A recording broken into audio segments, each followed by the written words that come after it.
Hello, and welcome to episode 1 of the Big Daddy Drew podcast. I'm your host, Drewda, and this is my co-host. Eli.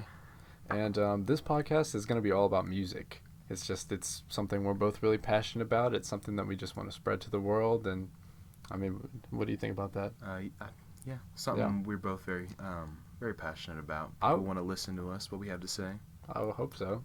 I know that I spend a lot of my day listening to new music and just listening to music like 100% of the time. But I also spend a lot of time trying to find new music. And you do the same. Yeah, music is just a huge part of our lives. Like I know I can't go a single shift at my work without having my AirPods in. Yeah, even if I have to hide it. It's a huge part of my life. Yeah. But we also have really contrasting tastes. Yes.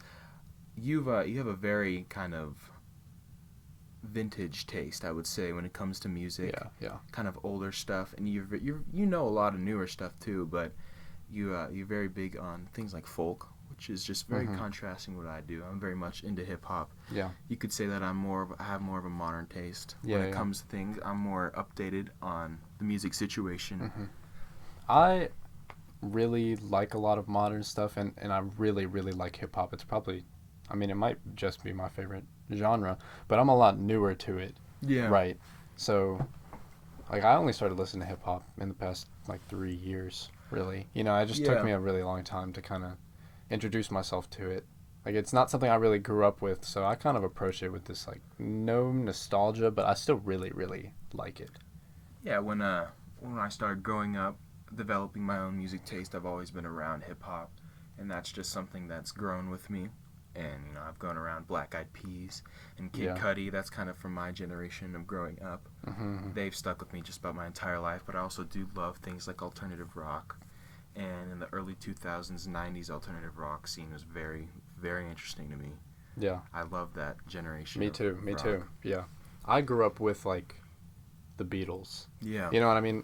Classic rock was all I listened to for the longest time. The Beatles, the Rolling Stones, Led Zeppelin, Queen, you know. And then I really, really liked the Grateful Dead. That doesn't really fit. I've been starting to get into some Grateful Dead recently, and I've really liked it a lot, actually. Yeah. For anyone out there, Grateful Dead, check them out. Listen to their you don't have to greatest hits album. Have to be like a deadhead of the 70s that would follow them across the country. I love them. They're literally one of my favorite bands. They're great. And I was never alive during. They're super talented. Yeah. And the way they could just have concerts very good all the time was just a hidden art. The best thing about the Dead is that they would go to a town and they would play 3 concerts in 3 or 4 nights, and they would play the same song across those 3 days. They'd play the same song multiple times, and it would be different every time. Yeah. It would always be unique. There'd be a unique take on it because they were just the jam band. They made that their genre, and it didn't matter. Their song could sound completely different the next night, and it's incredible because the audience just loves it. Everyone just gets into it. I know you can talk to just about anybody in their middle-aged right now, and you could ask them if they've ever been to a Grateful Dead concert, and they would probably say they've been to more than one. I know that my if mom, they were into it. Yeah, if they were into it. Even if you weren't that into it, it was such a huge thing back then. My mom wasn't that into it, and she's been to a Grateful Dead concert. Her best friend's been to 13. Yeah. See, both my parents have been to a lot. They followed them. Because they just did so many concerts, and they could have such a consistent. They would just put out the most consistent things at their concert that it was just so. It was an art. You don't really see that often today. No, People when they do a tour, they do one show every city, and then they wait a week and go to a different city. Yeah. And then, the hidden art of concerts is really something we've lost. That they kind of. I agree. They just did it perfect. They did it the best. Sometimes it feels like concerts are kind of, a lot of times, especially with hip-hop, and I love hip-hop, but a lot of times they'll just have the track playing, and then they'll just kind of sing over it, and it doesn't really feel like, it's more of an experience and less of going to see live music. Yes, that's totally, I agree. It's it becomes more of the artist being a celebrity and going to see them Right. more than seeing them play their music. It's more of a, here's a good example. Like Travis Scott, who I'm not a huge fan of. I know you like I him. like Travis Scott. Yeah, I don't hate him by any means. I just never really got into him. But when he did a tour a few years ago, one of his big things was that he came in on a roller coaster. Yeah. You know what I'm talking about? So, like, that's cool, right? But to me, who is kind of like a traditional music person, it just seems kind of, it's more of an experience. It's more of like a show. It seems like they're doing more to compensate for them having less interesting just the music. Yeah. Than they're having, it's just, it's like a show. It's less of like I question, and I know this might be out of line, but are the people there to listen to the music, or are they there to like see your performance? You know what I mean? Like when you go to a Grateful Dead show, it doesn't matter who's up there playing. You're there to hear the music. You know what I mean? Yeah. It happens to be one of the greatest bands of all time. And that's why there's so many Grateful Dead cover bands now that like do the exact same thing, because people really like their music and they go there because they want to see it performed at the level that Grateful Dead could do it, and they could do it. Their level was super high. And I was talking to my grandmother about this because when I was showing her Tyler the Creator, she was she's always been asking about the music that I like to listen to, which is always something I love to talk about to other people. But when I was playing Tyler the Creator, she goes, how would he perform this? And it's like, he's not necessarily like up there playing the 700 musicians that's in the beat himself. Yeah. He could do that. He could get a whole band in the back, but usually it's just speakers playing the backing track and him rapping over it, you know? Yeah. And that's just something you kind of have to lose when in the modern times making more complex music with more complex sounds, with modern sounds. You kind of lose the aspect of it being just like basic instruments. That's true. Like when you get to see old classic it's sad rock for bands, me, it's kind of sad. It's a compromise.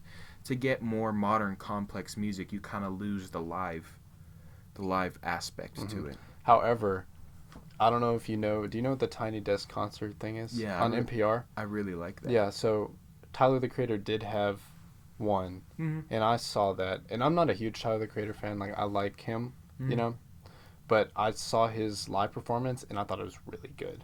Like, because he has a lot of great background singers. Yeah. And he's not the best singer, but he just sells it because he's so unique, you know what I mean? Because he's so, like, flamboyant about the way that he's performing.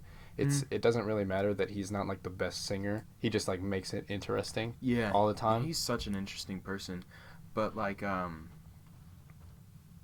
like, Kid Cudi, he did an SNL performance recently. And I'm a huge Kid Cudi fan, so, I had to watch it. Yeah. What he does is he had background singers, he had a whole band there playing it, and it really wasn't exactly the same as you hear it when you're listening to it, and that's the thing. Yeah. That's the compromise. If you want to have a band, it's not going to be the exact same, because the people lining up the music online is just engineers exactly making all of the exact sounds line up perfectly, and that's the appeal. But also at that point, what's the point of going to see it live? You know what I mean? If it's going to be the exact same experience that you could just get at home, except there's just a bunch of people all sweating together. You know what I mean? Yeah. Like, and there used to be a beauty in that. Yeah. So I can go off on tangents about this, but there used to be a beauty of kind of like everyone gets together to hear something in a completely new way that they've never heard it before, and it's just this insane experience. But now it's more kind of like, it's more about seeing like a celebrity. It's more of like a celebrity You thing. go there, like we went to the Post Malone concert. Yeah. And it was fun. Super fun. It was so fun. And his stage presence was really good. Yeah. But if it was just him on a stage with a mic and a band behind him, it wouldn't be that as good. Like, he had all of these effects. There was explosions, there was fireworks, there was fire. It was a great performance. But he's a good singer too. Yeah. It's just that it seems that they have to compensate to get the type of energy in the new age. I definitely understand it. It's something I kind of have a love-hate relationship with. I agree. But I definitely understand it. Okay, so moving on. We have different music tastes. We talked about that before. So we both gave each other 2 albums to check out. And different genres. Of across all genres, really. Oh, yeah. All 4 of them are just different genres now that I'm thinking about it. So do you want to start we'll talk about your two first. Okay. So Drew gave me "Closing Time" by Tom Waits, which is a 1970 78, I think. 78 Or folk 72, album. actually. Let me look I'm not it up sure real if that's quick. exactly true. "Closing Time." I think it's early 70s. 1973. 73, yeah. Yeah, it's a I'm not folk eight. album, and I really enjoyed it. We could talk about that one first. Yeah. So, first off, what do you think about it? I thought that it was very intimate. Yeah. His voice is very unique. I don't know if his singing is always the best. Like in the first few songs on 055, Mm-hmm. his singing performance wasn't the best, but it was very intimate. Yeah. It was the backing track or the instrumental was very simple. Yeah. And all of the songs, his voice, you warned me about this, is that it's very deep and It's kind of gruff. Yeah. but it's super good. I really enjoyed it a lot. I think then songs like Grapefruit Moon, Mm-hmm. I really enjoyed that one. Yeah. I Hope That I Don't Fall in Love with You. It's a very intimate album with his. I can't remember exactly what song it was. I think it was Rosie, where he was singing and his voice was following the exact chord progression of the piano in the background, and I really enjoyed it. Mm-hmm. I don't know. I was just sitting in my car listening to it, and I really enjoyed the way his voice just matched perfectly with the bare instrumental. Mm-hmm. You might be thinking of Martha. Martha, I think that's what it was. That's one of my favorite songs on that album. I really like this song, then. Yeah. That's the one where he's like calling his like old like this girl that he used to be in a relationship with. But he's like calling her and they haven't talked in a really long time and they're both married. What I really like about that album is that it's just very vulnerable and it's very like that's why I like folk. It's like storytelling, you know, but in music. Even if a lot of folk singers like don't really have the greatest voices, that's not always true. Some folk singers are like Joni Mitchell. Yeah. Beautiful, beautiful voice. But a lot of times, even if they're really good at singing, their singing is kind of strange. It's like an acquired taste, like Bob Dylan. You know? Like I love Bob Dylan. He's one of my favorite artists of all time.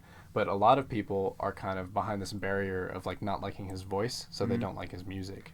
When I heard his voice, the first thing I thought of, which is kind of a stretch, but I thought of Leonard Cohen. Mm-hmm. I don't know if you know Leonard Cohen. No. Leonard Cohen. Hallelujah. You've definitely heard his voice before. Oh. He's like 60s, 80s, 70s. He started in the 60s songs. Leonard Cohen. He's a super deep voice. Do you mind if I could play something on my phone? Yeah. Like.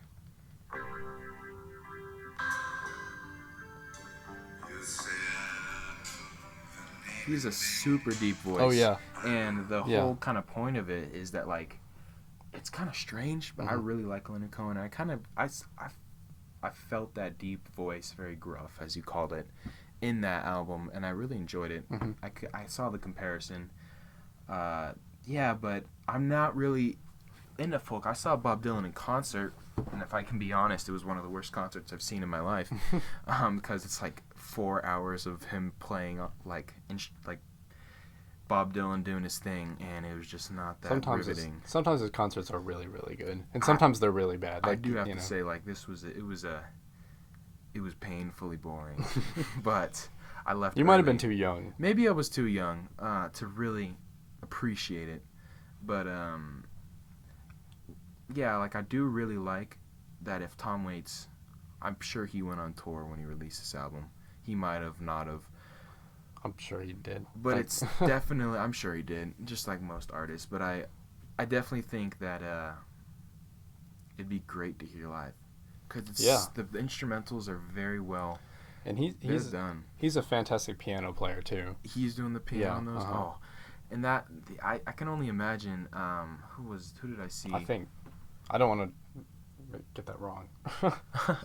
But, like, it's the intimacy that I thought. It was really just Tom Waits talking to the listener about his life and his random stories, and you really connected with him. Yeah, he plays piano. He plays piano? Yeah, I think he might play guitar too, but I know that he's more of a piano player. Like, that's his thing. I know I would really enjoy, like, if you were to see someone like that just on a stage with a piano and a microphone. Mm-hmm.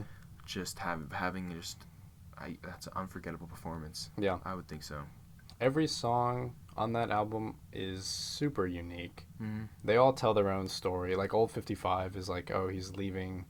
I feel like with folk songs, if you talk about the story, except for the ones that are just like super, super incredible, if you like try to explain the story without listening to the song, it sounds kind of cheesy. Yeah. Like, the first song, Old 55, is about like his, like, I guess he's with a girl or whatever, and she like makes him leave really early in the morning. Yeah. And he's like kind of sad Mm-hmm. about it because I remember guess like hearing something that. didn't work out, and he says like the sun's coming up and he's driving away, and he wishes he could stay a little longer. Yeah. And it's like, when you say that and when you talk about that without the context of the song, it sounds kind of cheesy. But when you Yeah. hear that song, it's works such well. a vulnerable and emotional Mhm. piece of art that I think it works perfectly. It works really well. Yeah, and every song on there, I Hope That I Don't Fall in Love with You, is like that is just such an incredible song. Obviously, again, I really like Martha.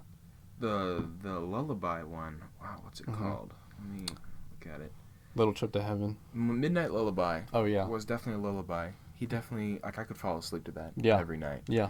Especially with his voice. Mm-hmm. It's very calming. It was very calming, especially like if you're stressed out, throw on Closing Time by Tom Waits and you'll be calm. It's one of those like late night albums that you like listen to in bed and just kind of like it's relaxing. Take everything in. It's relaxing, but it's also good like stress relief. You know what I mean? Because it's kind of like again, it's very vulnerable. It's very like a lot of folk stuff where it kind of is just like you put all your emotions out and then just feel better afterwards. It really is art. You know, the way that I describe that album, and I don't know if I've said this to you, but I think that album, it like breaks you down and builds you back up. Yeah. If I definitely think that it just takes so much talent and skill to do a folk album like that. Like, if you were to give me, even if I was a really great piano or guitar player, it takes a lot out of you to have that type of, keep it that interesting when it's just that basic. It's just his voice and a few instruments, and still you are intrigued at every single word in every single song. It truly is just an art form. Yeah. So that was Closing Time. That was by Closing Tom Time Waits. by Tom Waits. Check it out if you've never heard it before, you should listen to it. It's kind of one of those albums that's really easy to fly under the radar because, like Bob Dylan, people don't like Tom Waits because of his voice, but it's definitely worth checking out. I agree. Yeah. Okay, moving on to the second one that I recommended, Eli, is Songs in the Key of Life by Stevie Wonder, which is, if you don't know, is like a funk, rock, jazz, fusion. It's totally It's like a dance. Most people have probably heard select songs from that album. Yeah. You can ask your grandma and she would say I love that album to death. More probably like Parent. Maybe, but yeah, probably Parent. I don't know. It's a little bit before my parents' time. It's what was 76? 76. Yeah. So I would say in between my grandparents and my mom's time. Yeah. That was kind of the prime of the people who listen to Stevie Wonder, but Stevie Wonder is always going to be one of the most talented singers of all time. He built a legacy. From his early childhood, too. Oh, yeah. He was a prodigy. He's extremely talented and blind. Yeah, he went blind when he was just a few weeks old. Yeah. And somehow he still became just a legend. Yeah, and I know everybody's heard Superstition. It's just and Signed, Sealed, Delivered. Signed, Sealed, Delivered. But there are a few songs in this album, Songs in the Key of Life, that are definitely kind of just that go beyond. Yeah. And made it to the mainstream, like Sir Duke, I Wish. Yeah. Isn't She Lovely? I've listened to since I was a child. My grandma would play that for me. Oh my God, it was so good. When I heard that, it was just total nostalgia flashbacks because it's definitely been years since I've heard that song. It's great. It's totally like I was cleaning the dishes when I was listening to this, and I was dancing in my kitchen. No shame in that. No shame whatsoever. It's totally like exactly what, like, if someone in this age could do an album like this, if you could transpose it to the new age, it would be genre breaking like he threw in just like a gospel song in here, Have a Talk with God second. Yeah. And it's like having this conflicting mixing of genres was not something you really saw in the 70s as much. No. And then Contusion, which is the fourth song, is like an instrumental rock. Mhm. And it's cool. It's just Does it's its just thing. jumpy. It's Yeah. good. And then after that, you just have like hit after hit. Sir Duke, I Wish are both incredible. Oh yeah. Knocks Me Off My Feet is just like we were just listening to that. Mhm. That's like one of the that's one of my favorites, and it's just kind of like he's such a great singer, you know. Yeah, but it was totally huge for its time. I mean I wasn't there, but I could see. I wish I was there. I wish I was there. I am when I listen to the music. I am. I am there. Yeah. I'm the 70s in my flared pants dancing on a dance floor, totally in my mind. Mm-hmm. Wishing that disco was still popular. Yes. Yeah, it's great. It's super high energy. His voice is beautiful, and it's just great. Mm-hmm. And also, on this album, Pastime Paradise Mm-hmm. is like one of the influences for Gangster's Paradise. If you, I mean, you can tell when you listen to it, but it's like there's just Stevie Wonder just created shockwaves of influence for a bunch of rappers and hip hop and stuff. He was just one of those guys that like influenced everybody in the industry. He's still like a living legend to this day. Yeah. He was very influential, and you can hear his sample. People sample his music all the time. Yeah. And he's like he'll work on music with people. Yeah, I know him and like Ariana Grande did a song recently, which is very interesting to me. Let me pull it up. I don't think I've heard it. I listened to it. I didn't like it, but it was on some type of like soundtrack or something. Oh yeah. Chica and Rhapsody. Wow, I did not know that. What?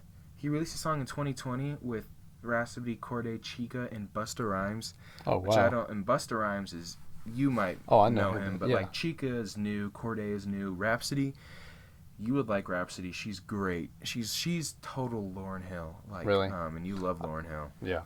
She's really good. She knows how to rap really well. And she just kind of speaks her truth, you know. Mm-hmm. I'll definitely check it out. But I need to listen to that. That's great. But Songs in the Key of Life, it's really long, but that's the only thing. It's like almost 2 hours long.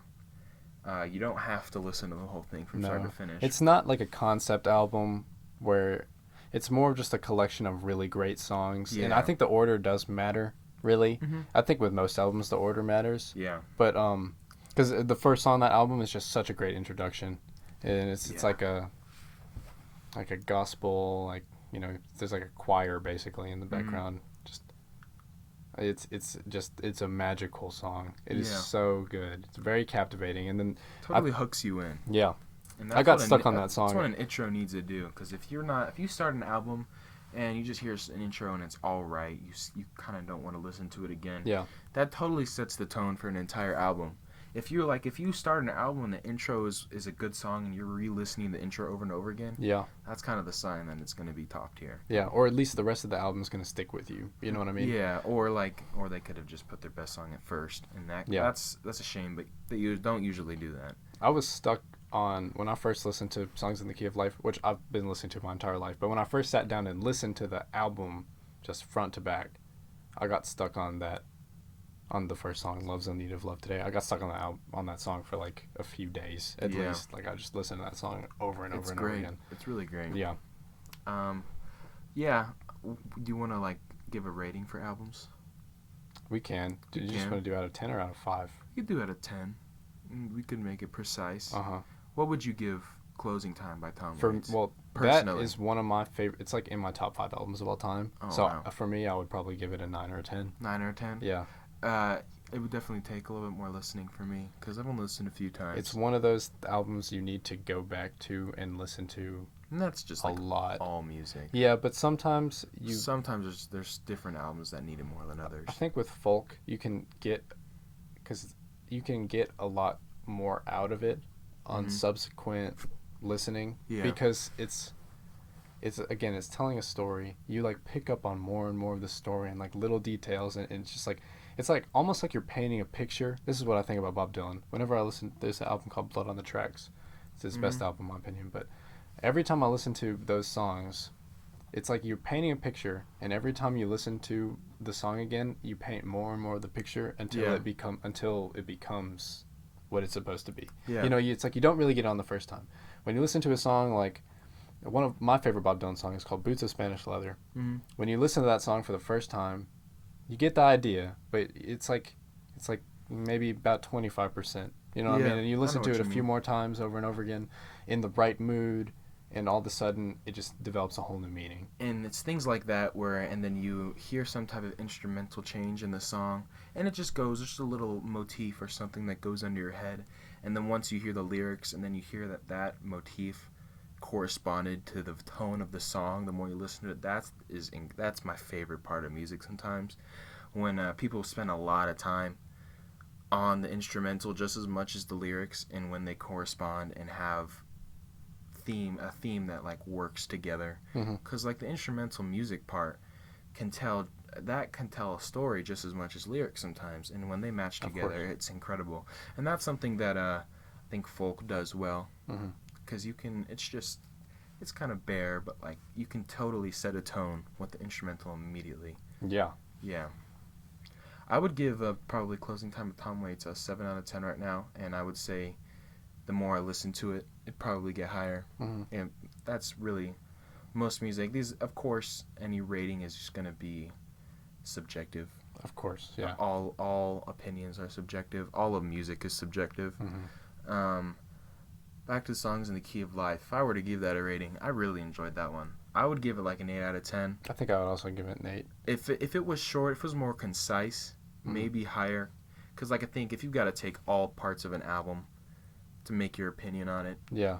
Like when I listen to an album start to finish, I like it being like from that 45 to an hour and a 15-minute range. Yeah. And have it being an hour and 45 minutes. That's a stretch. It's kind of like some of the songs seem kind of like filler. You know what I mean? Like I think all the songs are good. Even for that album, all the songs are good, but it could almost be cut down and just be a lot better. Yeah. You know what I mean? If there's so many albums where if you would take 6 songs out that are just mediocre when it's already a long album. One album that I totally see this on is kind of a controversial opinion.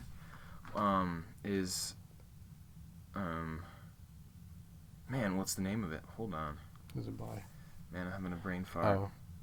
Speedin' Bullet to Heaven is pretty much regarded as Kid Cudi's worst album, but it's super long too. It's 26 songs in an hour and a half. If he were to remove 10 to 12 of those songs and just kept the best ones, it would be so good.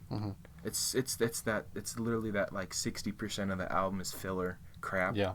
That's what make it bad. And I totally see that. If they were to take like 4 to 6 songs out of this album of Songs of the Key of Life, it'd be a 9 out of 10 to a 10 out of 10. It's great.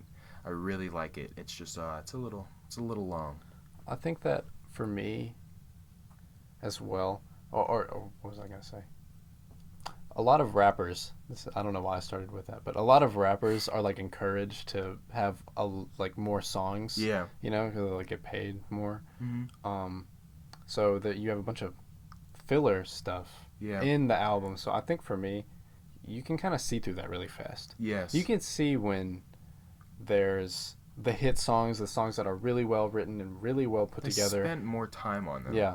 And I don't think that's a huge gaping problem with Songs in the Key of Life, but I think it's a problem with the industry in general. Definitely. It's definitely really easy to tell when a lot of care has been put into an album and when an album's just kind of been slapped together. And you've got to take it from the artist's perspective as well. Say Stevie Wonder literally loved every single song on this album, and that's why he put it out. And maybe that most people didn't. They can never see it the way that he does it, that he sees it when he made it. Yeah. Like, there could be a song that we don't like that could be his favorite just because of the way he made it, what it meant to him. Yeah. And that's why he put it on there. But even like any time that he spent on any song and any artist, any time that any artist has spent on any song probably means a lot to them. And putting it in an album is important, but when weaker than other songs. It's just not worth it. Yeah. But yeah, 8 out of 10 for Songs in the Key of Life. Stevie Wonder. Yeah. So now on to the albums that you gave me. So do you want to introduce these? Yeah, songs? I gave him Is This It by The Strokes. It's 2001 alternative rock album. I really like this album a lot. The Strokes they're great. Yeah, it's kind of They like have like 6 albums and they're few and far between. Kind of. They're only like 2 to 3 years apart. But they've only been around 20 years, and just they have very high quality rate. They're totally quantity over quality, or quality over quantity. And this album is one of my favorite debut albums of all time. It's great. I really liked it, and specifically, let me see if I can find the song. It was called Tonight or something like that. Someday was a song from my childhood. Is this it? Yeah. There was a few songs on here that really stuck out to me, and one of them was Last Night. I really liked that song. Yes. I really liked The Modern Age as well. Yes. I liked the entire album though. I don't think there's a single skip on this song, personally. Barely Legal is one of my favorites. Someday. One thing I don't remember the name of the main singer of this band. One thing I really like what they've always done is how they do the vocals. They add a little bit of like distortion. I think that's what you would call it. It's like reverb. Reverb or something like that. I really like the way they do that. It's kind of like, it's not necessarily electronic, but it's like they're in the other room. Yeah. You know what I mean? Yeah. It sounds like they filmed. Yeah, they took they recorded the audio from a different room, so it feels like it's live, kind of.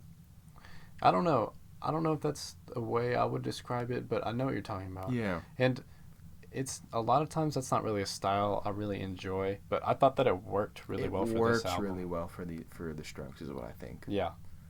And the vibes in this is very like optimistic, summertime. It's relaxing It's too. super relaxing. I love this album. It's the Strokes are great. I would immediately recommend all of their other albums. Okay. Room on Fire is very great. Reptilla, Between Love and Hate. Oh my God, this song is probably my favorite The Strokes song. Yeah. Oh my God, it's super good. Yeah. I want to listen to it right now. Well, I really liked the Is This It? It's great. I listened to it all the way through twice. It's not too long. It's only 35 minutes. It's only 11 songs, and I just thought it was really like great. I could definitely tell the interests. Like I could tell like their roots. And one specifically is New Order. We were talking about this. Yeah. Here they literally have like the same riff, or it's like really similar. Hang on. New Order. Let me see if I can find this song. I know New Order. They're great. Check this out. They're awesome. But this is like, oh, there's an ad. But Liberty Mutual.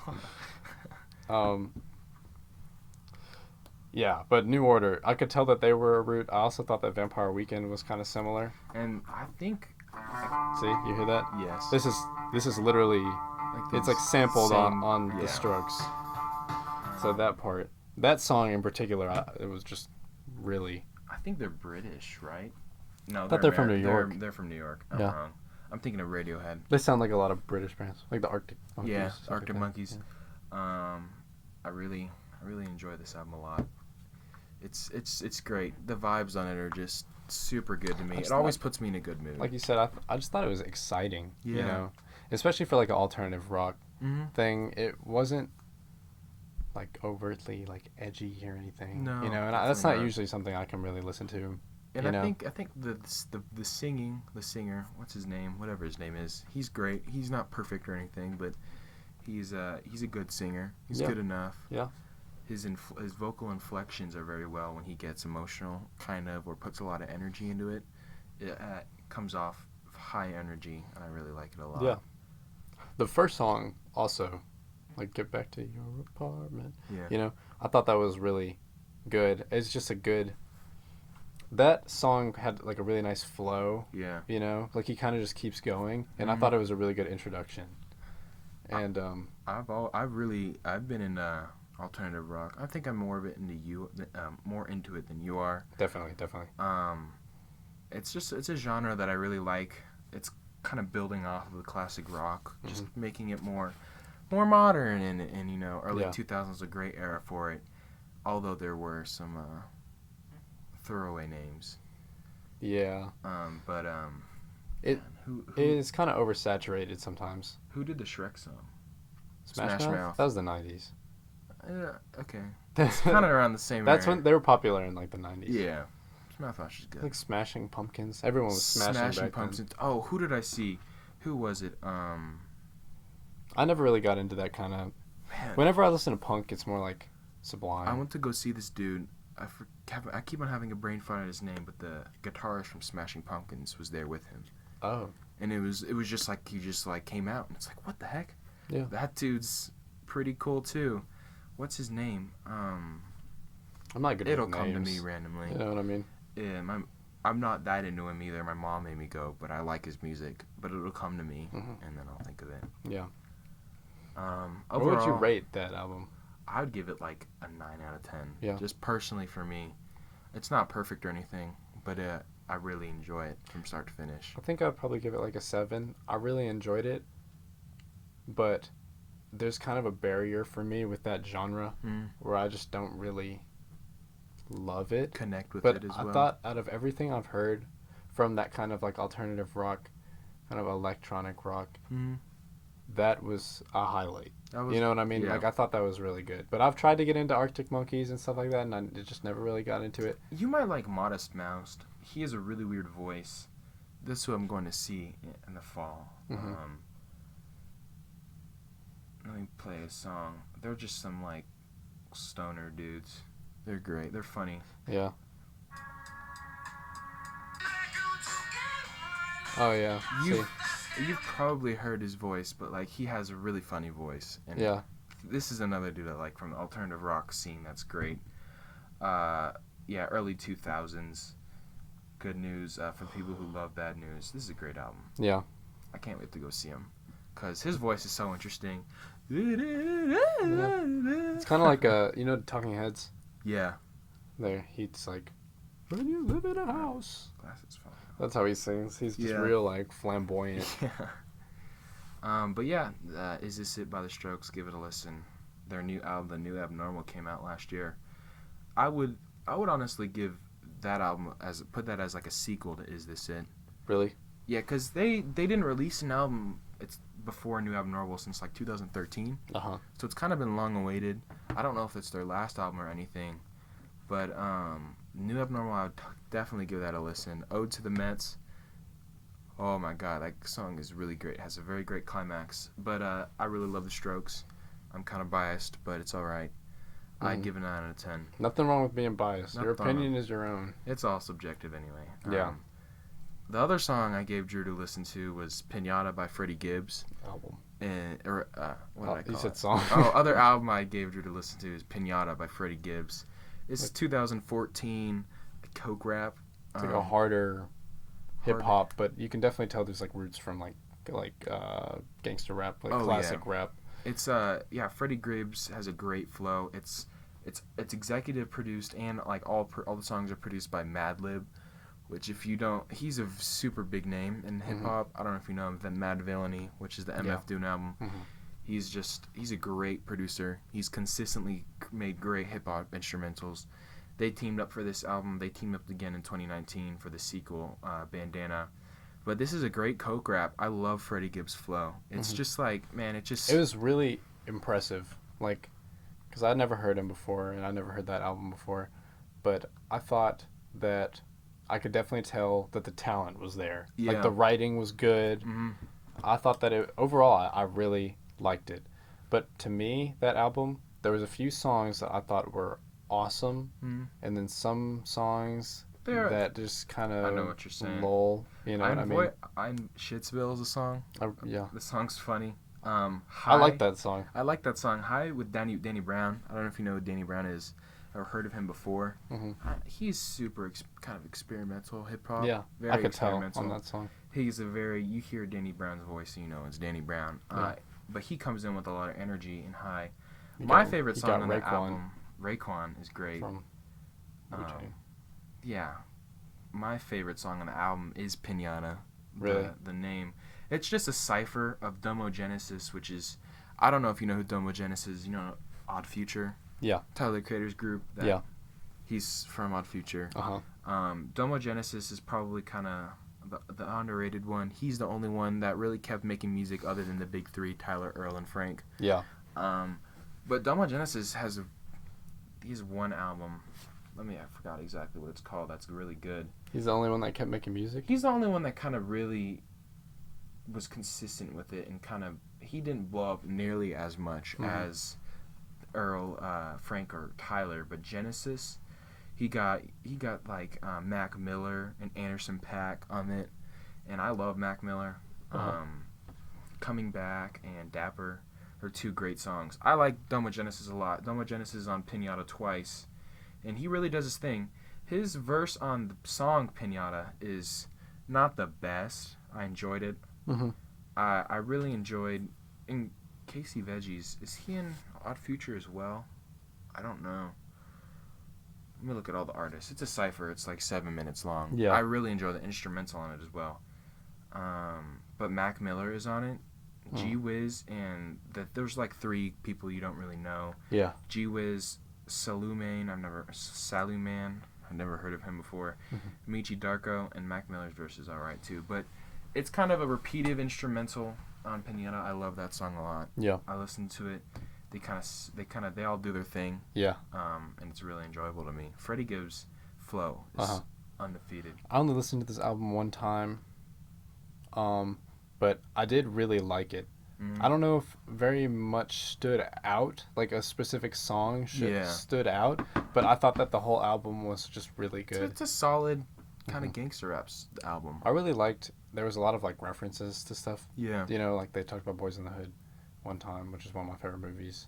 And then they talked about the NBA, which I thought was cool because I just like that stuff. And they also just randomly talked about, or they didn't, it was super quick. He said, I think he says like California Love, California Dreamin', which if he's talking about, there's a song, you know, California Dreamin' by the Mamas and the Papas. I don't know. It's horrible. It's one of my least favorite songs ever. Okay. It was so popular. I was about to say it was something else. 2 couples came together and made this group. I just immediately thought of Californication. For some reason. No. I was about to say Red Hot Chili Peppers. California I'm glad I Dreamin'. didn't. California Dreamin'. It's like California, California. That's the one. I don't think it's I know horrible. that song. It's horrible. Okay, but well, trust me, if it's when not good, it like made. I doubt they may not be referencing that song, but if they are, it's funny because like it's bad. I don't know. It's just such a weird song, but it was. Believe me when I say that song was so popular. Yeah. It's one of those songs that like they were a one-hit wonder. They're super annoying. It was like 2 couples again, and they just came together and the 2 guys sang lower and the 2. Yeah. They're not even bad singers, but their songs are just so annoying. It's probably because it's overplayed too. That you just hear. I hated it from the moment I heard it the there first you go. time. Just, Well, there are a lot of songs that are right, but then when you hear it more than 3 times, you just are sick of it. Yeah.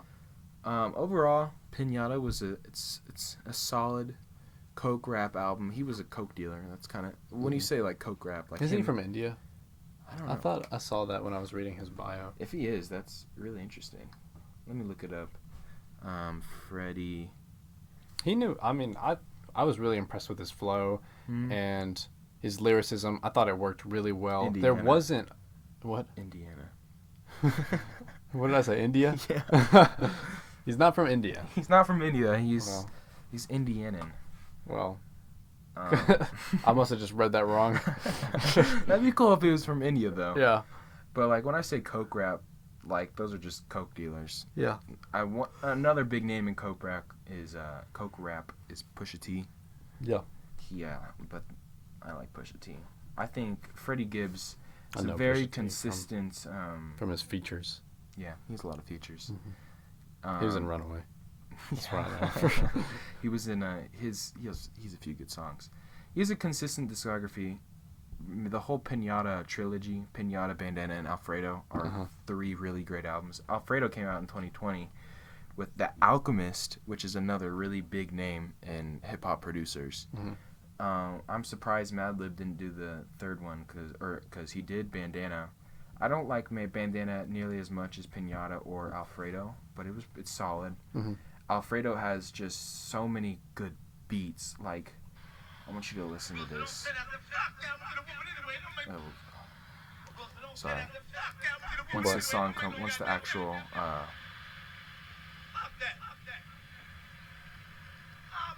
I thought that some of the intros on the album were cool though.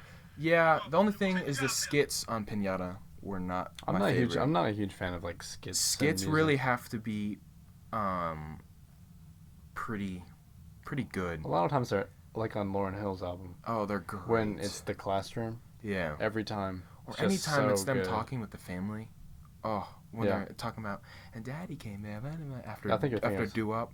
Yeah. I love that skit a lot. Or I guess you wouldn't call it a skit, but it's like but one of the things they do is they have it at the end of the song instead of the beginning. Yeah. So it's like if you're just trying to listen to the song individually, you don't have to like work through some skit. Like that only pertains to the album. On, really.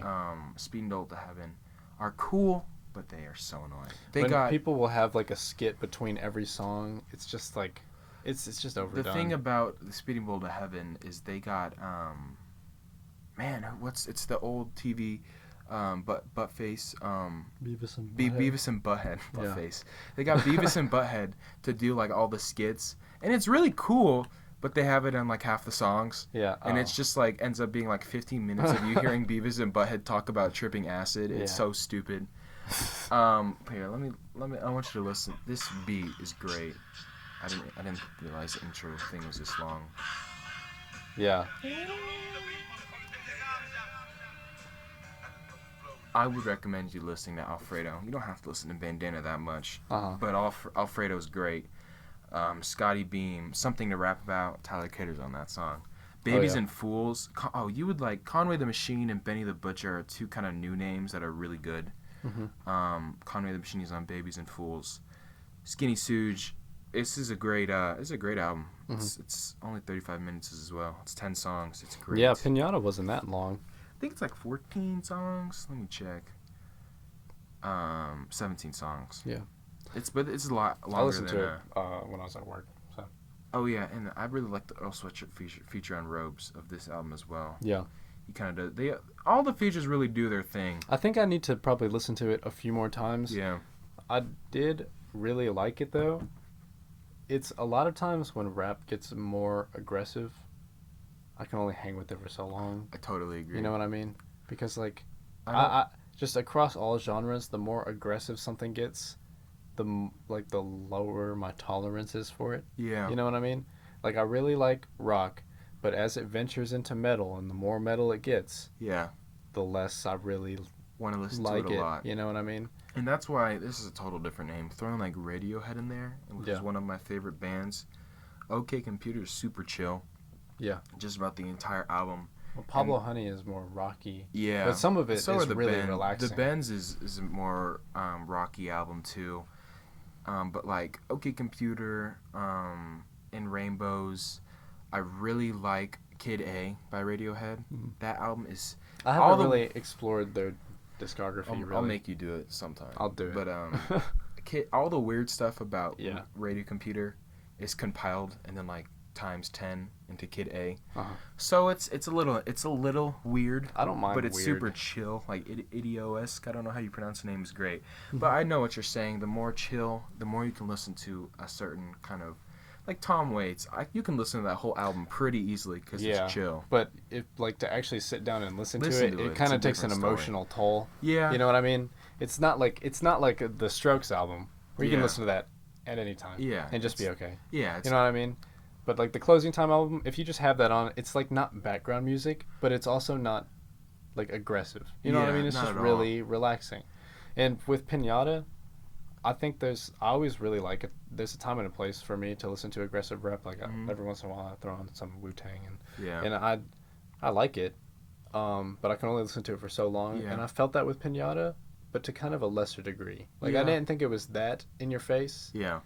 And considering I was at work, so I was already, like, you know, Kind of distracted. kind of, yeah, it was like, it was just kind of helped me get, you know, Get through it's it. like gives me something to listen to, you know. Yeah. I'm not necessarily, like, angry, but I'm just, like, kind of vibing with it. I know what you're talking about. But things like that, where it's kind of aggressive rap, is totally something I kind of put in the background when I'm focusing on something else for some reason. Yeah. I don't know why. It just helps me get motivated. It keeps me focused on whatever else I'm doing, because it kind of eliminates everything behind me. But yeah, Pinata by Freddie Gibbs, I give it like a 7 out of 10. It's not my favorite album of all time, but I really enjoy it. I'd probably give it like a 6 or a 7. Yeah. I haven't listened to it for too long. It's only been a recent discovery, but I think you'd like it. I did. Because I like Freddie Gibbs's flow a lot. and That his was voice. the one thing I just kept thinking was like, this dude is really talented. Yeah, his You know flow what I mean? is it's very good. His voice is great. You want to talk about Kendrick? Yeah. You can never get enough discussion about Kendrick Lamar. Yeah.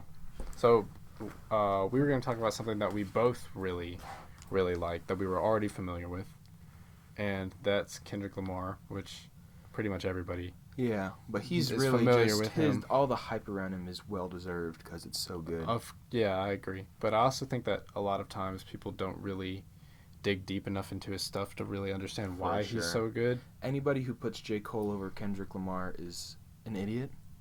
I agree. I'm not a huge. I don't really like J. Cole. I like J. Cole, but to say that he's better is just ignorant to me. I really liked his one album where he's sitting on the roof. Is that like 214 Hills Drive? 24 Forest Hill. Forest Hill. Yeah, I like that album a lot. But also, it doesn't match up to anything that I think Kendrick has ever done. You know what I mean? It's not even close, I don't think. If you like were to take To Pimp a Butterfly and compare it to the two, it wouldn't even be close. Let's rate his discography while we're Kendrick's? talking. Let's do it. Okay. Well, I can't do J. Cole's because I'm not familiar. Yeah, enough. let's rate Kendrick Lamar's discography. Okay, my least favorite is Damn. Damn. Yeah. I like Damn, I but do it's too. just, it seems a little kind of commercial. Yeah. You know what I mean? It's like he came off the heels of like this really interesting, unique, funky album that hit the mainstream. Yeah. And then his next album was It was like, it kind of lined up with the mainstream. I listened to it was an interview of him. He was talking about the conceptual side of To Pimp a Butterfly and Damn. And Damn was kind of a response to Pimp a Butterfly, but I don't think it was executed nearly as well. I still think it gets lower and lower for me, because a lot on the album he really ends up just talking about not that interesting of stuff. I don't know. I think there's a few highlights, I think. And the music videos are all really, really cool. Really well directed. But to me, that's not that important. Yeah. You know what I mean? That doesn't add to the music. No. It's just cool. I think that I liked it. And Kendrick Lamar, in terms of we were talking about skits, his skits are always just really cool. Yeah. They really fit the album. You know what I mean? And To Pimp a Butterfly, his skits are more than a skit. Oh, well, Like, the yeah. skits Well, we'll be- get to it. this- We'll get to it. yeah. But Damn, it's good. I think that it's just definitely my least favorite. It's like though. a 6 out of 10 for me. I would probably put it a little lower. I still enjoy a lot of the songs, but I very rarely go back to listen to it. Like, ever. Yeah, I know. And I always have his other stuff on all the time, you know. And Damn, just not really. I mean, I'm not gonna put Overly Dedicated in my list because I haven't spent barely any time listening to it. I would probably put it next, but it's probably the one I've listened to the least. Yeah, for sure. But yeah, I enjoy just kind of a rap mixtape. Just anytime Kendrick Lamar gets in the booth and does something, it's always gonna be very good. Like the Black Panther album. Did you listen to that? Oh my, that's what got me into rap. Yeah, really? And that's what got me into Kendrick Lamar. I've always been around rap, but when I got into rap, it was when that album came out, and I was like, wow, this is good. For me, it's such a great balance between the trap and the rap. Yeah. I wouldn't compare it to any of his actual albums now, but it has a nostalgia factor to me, and it's really what got me into rap. Yeah. I think next I would have Section 80. I would put let me Section think 80 about is the like ones the I want to third. rank. We're not gonna put Untitled on Massacre, so that's just To Pimp a Butterfly throwaways. Yeah, and also it's just It's not a conceptual album. it's. I mean, it's fine. It's fine. I think some people really overhype it. I agree. Let's just do the albums then. So Yeah. it's 4 albums. So yeah, there's 4 albums. Considering Damn is the worst one, I mean, he's doing pretty good. Yeah. Damn, then definitely Section 80. There are so many great songs. Keisha's song, Higher, ADHD. Oh, yeah. ADHD. There's one song on there that I actually hate, like No Makeup Today. You know that song? I find it so annoying. You don't like it? No. High Power. I like that. I like Chapter 10 too. That's a great album. I think that when I was thinking about this in the And car Chapter 6. on the way back from Abercrombie today. Uh-huh. That like, I think that although there are a few weaker songs in Section 80, the highlights overpower the highlights of Damn like tenfold for me. Oh yeah. Especially, I think my favorite song on the album, besides ADHD, is Ronald Reagan Era. Mm-hmm. You know that song? Yeah. Well, of course you know that song. But it's like, I don't know, that song, I really like the intro, where it's like the older guy singing, or, you know, it's kind of like that vintage style. Yeah. And then it's just like, I don't know, that song, I think, embodies the entire album, really. Because it's real kind of like that classic Kendrick style, you know, fuck your ethnicity, like he's rapping real quick. What he's rapping about, it's all, like, really interesting, you know. There's never a dull moment. But it all kind of blends together. You know what I mean? That's the only thing I think holds it back. The thing I really like about Kendrick Lamar, too, is that he's super smart. Like, as a person. Yeah. He's very smart. And it's even more interesting because he grew up in Compton. And you're like, we're 2 white kids. Yeah. Like, sitting in the booth talking about Kendrick Lamar. But, like, you know, he's coming from, like, Compton gang territory as this super intelligent guy. Yeah. And he can, like, put that into his music perfectly. Right. And it's the type of stuff that opened my eyes too, like growing up with his white privilege and stuff like that. All of a sudden you have this beautiful album about the life of a black teenager growing up in Compton, California, is just in the way that it's just incredible. It's incredible. I think it's more so, to me, like, even if I can't relate to music at all, I can still really appreciate it and really love it. You know what I mean? And, like, I can't relate to, like, half the stuff that I listen to is stuff that came out before I was born. Yeah. So, like, I wasn't around at the time. I don't know anything about, you know, like, I love Jimi Hendrix, and a lot of his stuff is, like, anti-Vietnam. Yeah. You know? And I know nothing about that. I have no concept of what that was like. But I still love Jimi Hendrix. Yeah. You know? So I think that another thing, like, an artist is really good, is even if you can't understand exactly what it's talking about, it still sucks you in and makes you feel like you're a part of it. Yeah. Like, we can finish the rating real quick. Like, it's obviously going to be Good Kid, Mad City. Good Kid, Mad City, then To Pimp a Butterfly. I think so, too. I think a lot of people put Good Kid, Mad City over To Pimp a Butterfly. Just because of Sing About Me, I'm Dying of Thirst being the best rap song ever created. Literally, like, one of the best songs ever made. Yeah, it's hard to rank. The first half. The second half is good. I think that the 2 halves being together is what really sets it over the top, too. Yeah. And having that, like, lady that sounds like a witch, like, talk to it, talk about, like, I don't know why she sounds like a witch. She's just, like, probably an old lady who likes God or whatever. Yeah. Wants to save these violent kids. But, like, that song is such a song that, like, I've never felt so emotional about. Especially if you listen to it, because it's towards the end of the album. Yeah. You're listening to the whole album, and it's just such a cohesive story. And you get to that part of the album, and it's like this...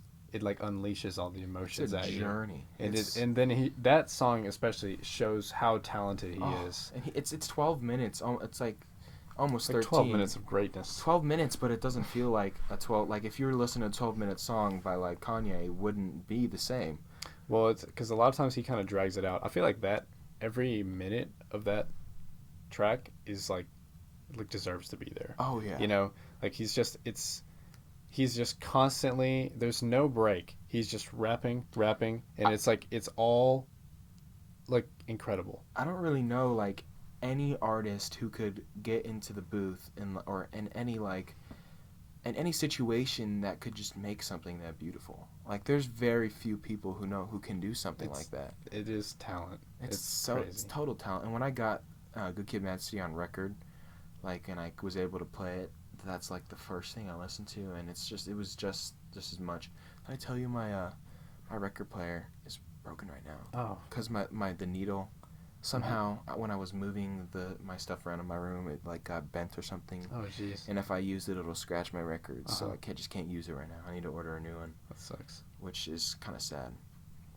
But I think I don't really have a big problem with Good Kid, Mad City, but no, I think that like as the an only album thing as a that whole, doesn't set it, that the only thing about it is some of the songs I think are geared to be more catchy, as opposed to like To Pimp a Butterfly, where I think every song, I mean, there is some catchy adds stuff on to there, the album. but it's like every song, especially with like the intros, where he's like every song is introduced with more lines of the poem, and every song is super weird and different and funky, and by itself it's very strange. Yeah. You know, but when you listen to it as an album, it's just so incredible. And this is a statement I'll stick by. The songs in Good Kid, Mad City are very much songs you can listen to by themselves easier. Of course, yeah.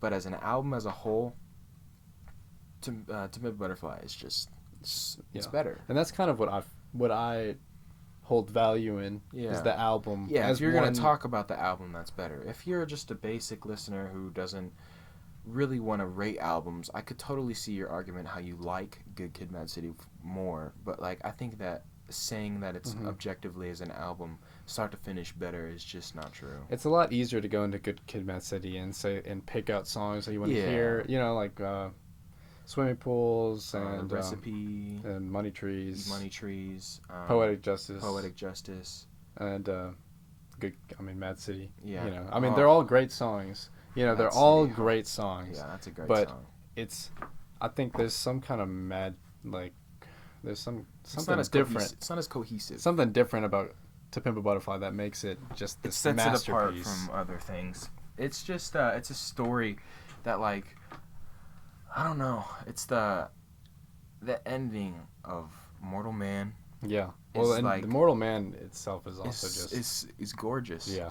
It's like after listening to this entire album, and it's like an hour long, right? It's yeah. around then. After listening to an hour of this just genre bending, perfect instrumentals, his rapping is just awesome, off the charts. The lyricism's great. The features are perfect. You just have this interview with him and Pac.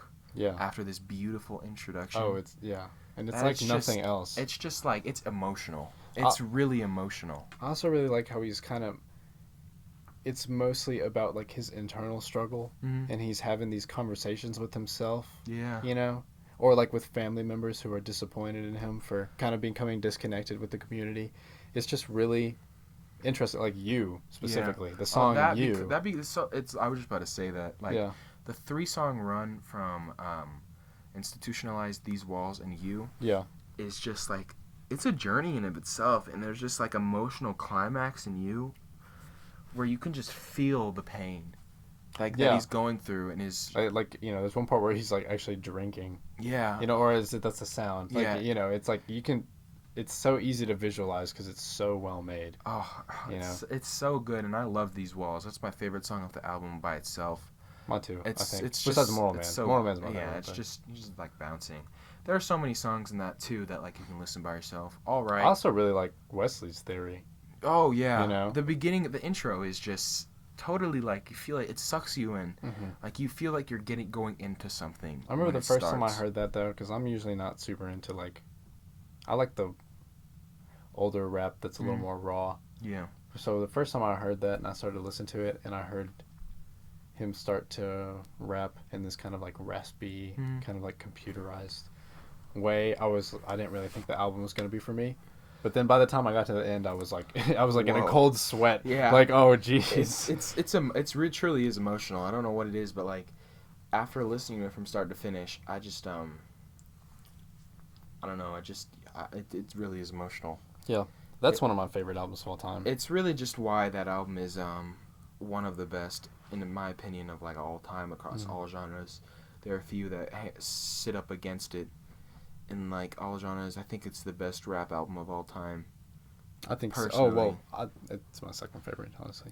I think it's not necessarily. I wouldn't say it's my favorite, but I think it's the best.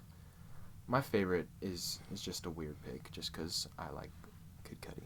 Oh yeah, I think my favorite is The Miseducation of Lauryn Hill, which I would say is also the best.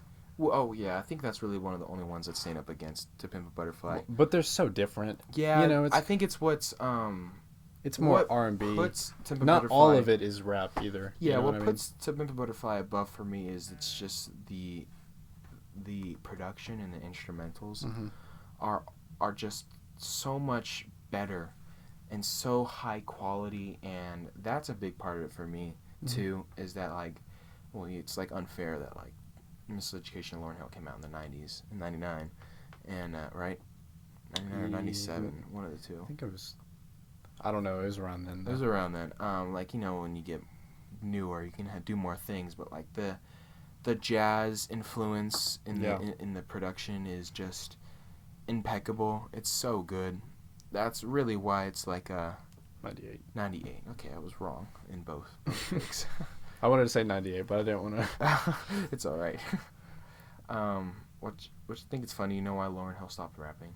Because too many white people. Because too many white people listen to her.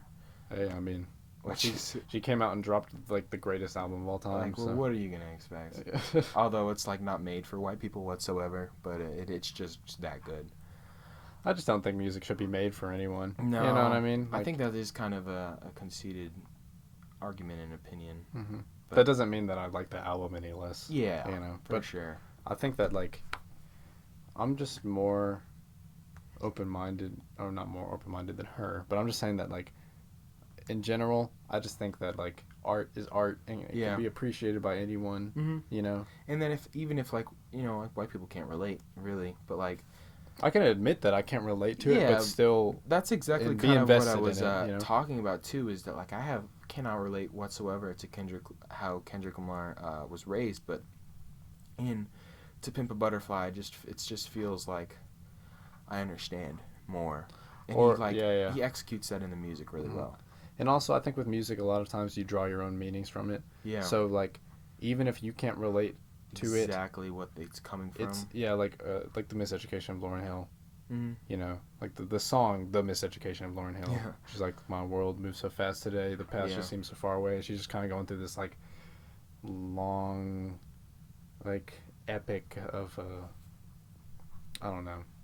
It's hard to describe that song really, but it's just like she says, like every time I try to be what someone expects of me, like I couldn't achieve it, and it's just kind of it's like you can draw your own interpretation from it, or at least how it is applicable to your life, even if you're not in the same living conditions or in the same condition. That's the type of message that can be understood.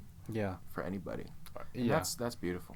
I just think that like music in general can just have a positive effect on anybody, even if you can't relate to it whatsoever. Yeah, you know? Totally. Like the Grateful Dead. You know what I mean? I can't relate to that. You know? Yeah, not like at all. That entire scene, I can barely imagine. Total different life. Yeah, but the music still speaks to me on this really impressive level because, like, well, one, it's from my childhood, but two, it's like, it's just so comforting. You know? So one thing, like, I know you haven't really listened to it yet, is In the Cud, which is probably one of my favorite album.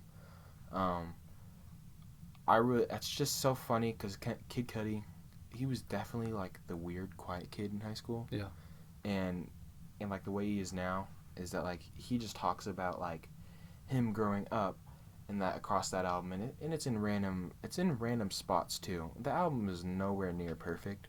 But I don't know, it just speaks to me really well. Mm-hmm. There's just so many times where he just talks about his emotional distress that's, like, really relatable. Yeah. Not because I know exactly what he was going through, but, like, a lot of people get to that type of point and feel that type of anguish, and you can relate to that. Mm. Well, that's probably all the time we have. Sounds like, I'll have to think of some more albums. I've got to give you some more albums, too. Yeah. That was really fun. Thank you for listening if you got this far, which I'm not sure anybody will. But if you do, yeah, thank you. Well, that was the Big Daddy Drew podcast. That was the Big Daddy Drew podcast. Let's try that again. That was the Big Daddy Drew podcast.